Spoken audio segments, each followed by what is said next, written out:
opposed, and that resistance has changed. So my question is, referendum, yes or no? How else can we get our fellow citizens more knowledgeable about this issue? Thank you. To paraphrase Mackenzie King again, referendum if necessary, but not necessarily referendum.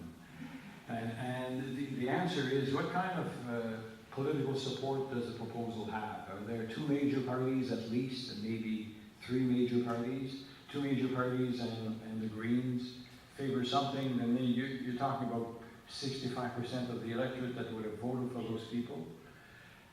My position has been, you know, if that's the case and Parliament votes accordingly, I don't think there's a need for a referendum. But if only one party favors something, then that's another question. You know, you all know what I'm saying about that.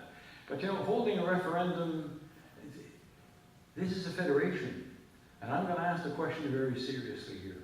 If we hold a referendum on something, and the majority of Canadians vote, yes, we want change, but Ontario voted against, what do we do? Oh, change it. Ontario voted for, but Alberta voted against. What do we do? Or Alberta voted for, Quebec voted against. What do we do? It's not an easy matter, you know, to just hold a referendum. What are we going to do with the results? How do we interpret the results?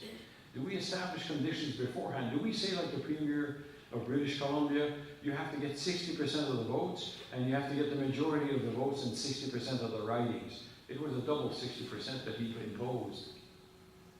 What are the rules? How do we achieve that? You know, who's got the veto power? Which province? The electors of which province? Any of them? None of them?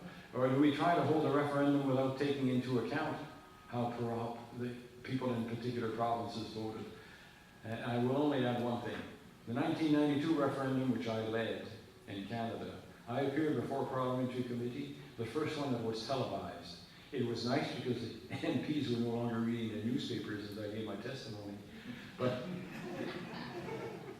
the first question was, Mr. Kingsley, how will you do the count?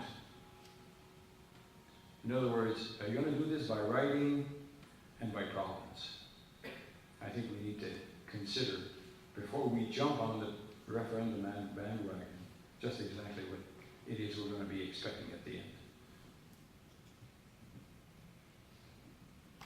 Next question.